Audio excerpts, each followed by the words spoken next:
In a country where 9/11 is the most memorable event of terrorism, the harsh light of domestic terrorism is dimmed. Currently, the United States is seeing a higher volume of domestic terrorism with 850 cases by May of 2019, according to the Assistant Director for Counterterrorism, Michael McGarry. So as an American citizen and a law and public policy student, I'm constantly hearing about the volume of domestic terrorism and follow these trends and research why it's increasing.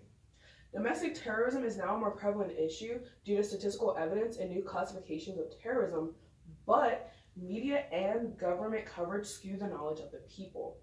We need to raise awareness and inform more people of the prevalence of domestic terrorism so that prejudice fostered by over-coverage in the media will decrease. So what is terrorism? The United States Code defines terrorism as activities that involve acts dangerous to human life that appear to be intended to intimidate or coerce a civilian population, to influence the policy of a government by intimidation or coercion, and or to affect the conduct of a government by mass destruction, assassination, or kidnapping.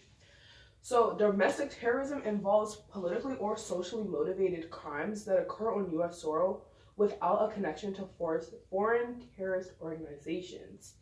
And so foreign terrorism is covered under is an umbrella term for other threats with a punitive, intentional nexus, even when they stem from U.S. citizens or residents acting only within the United States.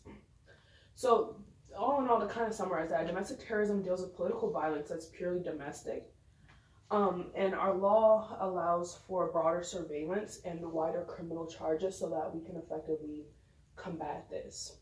So according to the New York Times, the media and the government's work to skew citizens' belief that international terrorism is the larger threat creates a lot of prejudice. For example, when we look at Muslims, they're policed and punished a lot more heavily than white nationalists and other domestic threats. And this prejudice not only harms individuals and communities, but it, quote, reinforces distorted public perceptions of terrorism that fuel anti-immigrant and discriminatory policies. And so, as I stated in my introduction, the FBI has been investigating 850 different cases of domestic terrorism, and 40% of those cases were racially motivated, according to the Assistant Director. And so a lot of federal agents have reported an increase in domestic terrorism to a lot of different sources, and the FBI Director has stated that the FBI has arrested almost as many domestic terrorists as foreign terrorists in 2018 alone, and that most of these cases were racially motivated. And so, according to the Anti-Defamation League, right-wing extremists killed more people in 2018 than in any year since 1995, which of the bomb attack on the Oklahoma City Federal Building. So, ISIS isn't the biggest threat to the United States. Domestic terrorists are. Some examples of U.S. domestic terrorists are the anti-abortion activists, the Earth Liberation Front, the Ku Klux Klan, the Oklahoma City bomber, the Boston Marathon bomber, and the San Bernardino attackers, and the El Paso mass shooting. And so, even though a lot of foreign terrorists such as Al-Qaeda and ISIS continue to target the United States, they're not our biggest threat. And so, what happens a lot of times is we focus on the most devastating years in foreign terrorist activities, which for the United States was September 11th, 2001. But according to the FBI, in 2017, there were only 110 people arrested for foreign terrorist incidents, but in that same year, 150 domestic terrorists were arrested. And so another issue that's been brought up is how white supremacists are now classified as a terrorist organization, and this classification will now allow for more mass shootings, bombings, and other acts of terrorism to be classified and recognized as domestic terrorism, which will increase the statistical divide between domestic and foreign terrorism and raise more awareness in the United States. So statistically speaking, domestic terrorism is a more prevalent issue, and our president does not believe in the factual increase in domestic terrorism, but it's up to the citizens of America to inform each other of the gravity of this tragedy that plagues our nation.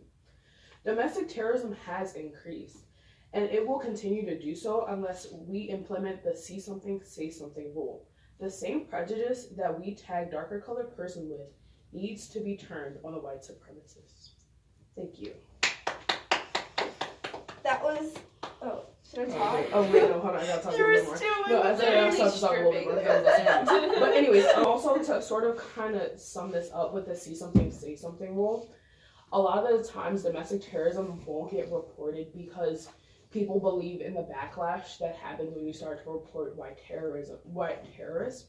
But if we can start reporting this, we can decrease the number of mass shootings that happen, the number of bombings that happen, the number of school shootings that are happening. They're happening because nobody is speaking up. So we can only fight domestic terrorism by speaking up, because foreign terrorism, while an issue, is not as prevalent. Good job.